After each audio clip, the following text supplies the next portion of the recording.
அரசியல்வாதி பேச்சு விடிஞ்சா போச்சு அந்த கணக்கில் தான் வந்து பார்த்தீங்கன்னா, எலெக்ஷனுக்கு முன்னாடி அறிக்கை விடுவாங்க. நான் இதை செய்கிறேன், அதை செய்கிறேன் அப்படின்னு சொல்லிட்டு. ஆனால் வந்து பார்த்தீங்கன்னா, எலெக்ஷன் முடிஞ்சு ஜெயிச்சு வந்துட்டாங்க அப்படின்னாக்கா, அவங்கள நம்மளும் பார்க்க முடியாது, நம்மள அவங்களும் பார்க்க வரமாட்டாங்க. இதுதான் தமிழ்நாட்டு மக்களோட கதி. இது வந்து பார்த்தீங்கன்னா, காலங்காலமா தொன்று தொட்டு வந்து பார்த்தீங்கன்னா, எல்லா அரசியல்வாதியும் பண்ணுறது தான். அவங்களுக்கு எலெக்ஷன் டைமில் மட்டும்தான் மக்களை கண்ணுக்கு தெரியும். எலெக்ஷன் முடிஞ்சதுக்கப்புறம் நம்மள அவங்கள தேடி போனாலும் நம்மள பார்க்கறதுக்கு அவங்க விரும்ப மாட்டாங்க. கூடு விட்டு கூடு பாயிற மாதிரி இந்த கட்சியிலேருந்து அந்த கட்சிக்கும், அந்த கட்சியிலேருந்து இந்த கட்சிக்கும், அந்த கட்சியில் இருக்கும்போது இந்த கட்சி பற்றி பேசுகிறதும், இந்த கட்சியில் இருக்கும்போது அந்த கட்சியை பற்றி திட்டுறதும் இதே வேலையாக போச்சு. அவங்களுக்கு மக்களோட பணி என்னன்றதை அவங்க மறந்துடுறாங்க. மக்களுக்கு சேவை செய்கிறத மறந்துடுறாங்க.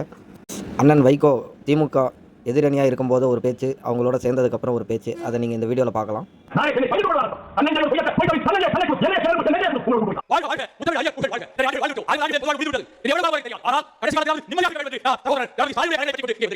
மக்களே சிந்தியுங்கள், சிந்திச்சு செயல்படுங்கள்.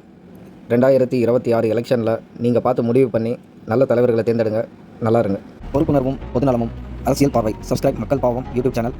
எந்த ஒரு கட்சி சார்ந்து இல்லாமல் தனித்துவமான அரசியல் பார்வை. வீடியோ பிடிச்சிருந்தால் லைக் பண்ணுங்கள், ஷேர் பண்ணுங்கள். ஏதாவது சஜஷன் இருந்தால் கமெண்ட் பாக்ஸில் போஸ்ட் பண்ணுங்கள்.